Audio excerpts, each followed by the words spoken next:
ప్రభువైన యేసుక్రీస్తు నామములో ఈ మాటలు వింటున్న మీ అందరికీ హృదయపూర్వకమైన వందనాలు తెలియజేస్తా ఉన్నాను.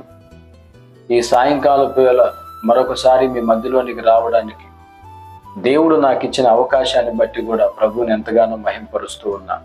పిల్లారా, బైబిల్ గ్రంథంలో ఒక సందర్భాన్ని మీకు జ్ఞాపకం చేయాలని ఆశపడుతూ ఉన్నాను. యేసు ప్రభు సముద్రం మీద నడుస్తూ శిష్యుల యొద్దకు వచ్చినప్పుడు పేతురు యేసు ప్రభు వైపు చూచి, ప్రభువా, నీవే అయితే నేను కూడా నీళ్ల మీద నడవడానికి నాకు అవకాశం ఇయ్యి అని అడుగుతారు. యేసు ప్రభు నడవమని చెప్పినప్పుడు పేతురు దోణి దిగి యేసు వైపు చూస్తూ అడుగులు వేస్తూ ఆ నీళ్ల మీద కొన్ని అడుగులు వేసినట్లుగా మనం బైబిల్లో చూస్తాం. అయితే పేతురు ఎప్పుడైతే గాలి వైపు చూడటం మొదలు పెట్టాడో చిన్న చిన్నగా ఆ నీళ్ళలో మునిగిపోవటం, ప్రభువా ప్రభువా నన్ను కాపాడయ్యా అని కేకలు వేయటం, యేసు ప్రభు వచ్చి చెయ్యి పట్టి మునిగిపోతున్న పేతురును లేవనెత్తి, అల్ప విశ్వాసి ఎందుకు సందేహపడ్డావు అని గద్దించిన సందర్భం మనం బైబిల్లో మత్తయి సువార్తలో 14వ అధ్యాయం 28, 29, 30 వచనాల్లో మనం చూస్తాం. ఈ సందర్భాన్ని చూసి మనం ఏం నేర్చుకోవాలి, ఈ సంఘటన మనకు ఏ పాఠాన్ని నేర్పిస్తుంది అని ఒకసారి మనం గమనించగలిగినట్లయితే, పేతురు యేసు వైపు చూచినంత సమయం తన అడుగులు తడబడకుండా మునిగిపోకుండా ప్రతికూల పరిస్థితుల్లో సైతం నీళ్ల మీద నడవడానికి పేతురికి కృప కలిగింది. ఎప్పుడైతే తన చూపు యేసు వైపు నుంచి మళ్లించి గాలిని చూడటం మొదలుపెట్టాడో తను మునిగిపోవటం ప్రారంభించాడు. పిల్లారా, ఈరోజు మనకు ఎన్నో సమస్యలు, ఎన్నో ఇబ్బందులు, ఆటుపోట్లు, కష్టాలు గుండా ప్రయాణం చేస్తూ ఉన్నాం.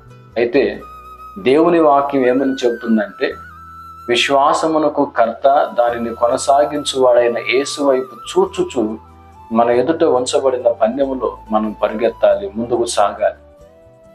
పరిస్థితుల వైపు మనం చూసామంటే, కష్టాల వైపు, సమస్యల వైపు మనం చూసామంటే ఖచ్చితంగా మనం ఓడిపోతాం, ఆ సమస్యల్లో కృంగిపోతాం, దిగజారిపోతాం.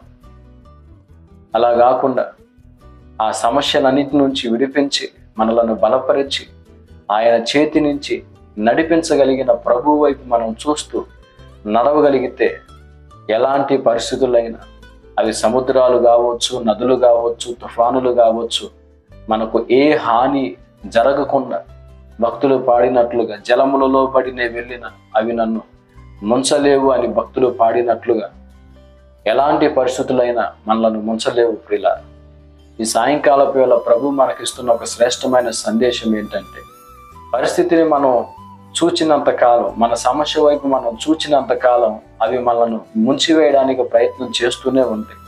నువ్వు ఏ సమస్యలో ఉన్నప్పటికీ కూడా, అవి ఆర్థిక ఇబ్బందుల, అనారోగ్యాల, లేకపోతే నువ్వు ఏ సమస్య చెబుతావో నాకు తెలియదు. నేను దేవుని వాక్యాన్ని ఇలా మాట్లాడి అప్లోడ్ చేస్తూ ఉన్నప్పుడు చాలా మంది కామెంట్ల రూపంలో, అన్నా మేము ఈ సమస్యలో ఉన్నాం, మా కొరకు ప్రార్థించండి చాలా మంది కామెంట్ల రూపంలో తెలియజేస్తూ ఉన్నారు.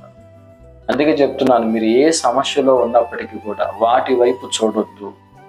వాటి వైపు చూస్తే అవి ఖచ్చితంగా మిమ్మల్ని ముంచివేస్తాయి. ప్రభువు మన ఎదుట ఉన్నాడు. అన్ని పరిస్థితులు దాటుకొని వెళ్ళి మన ప్రధాన యాజకుడు మనకు ముందుగా నడుస్తున్నాడు. ఆయన వైపు మనము చూస్తూ అడుగులు వేస్తే ఇప్పుడు మనం ఎదుర్కొంటున్న పరిస్థితులన్నిటి నుంచి విడిపించి, ఆయన ఎలాగైతే జయ జీవితాన్ని పొంది ఉన్నాడో మనకు కూడా జయాన్ని ఇవ్వడానికి శక్తి కలిగిన దేవుడై ఉన్నాడు. కాబట్టి ఒక్కసారి ఈ సాయంకాలపు వేళ ఆలోచన చేద్దాం. యేసు వైపు చూడటం మనం అలవాటు చేసుకుందాం. మనం ఎదుర్కొంటున్న పరిస్థితులన్నిటిలోంచి ప్రభు మనకు జయాన్ని అనుగ్రహించును గాక. ఆమేన్, ఆమేన్. అందరికీ వందనాలు.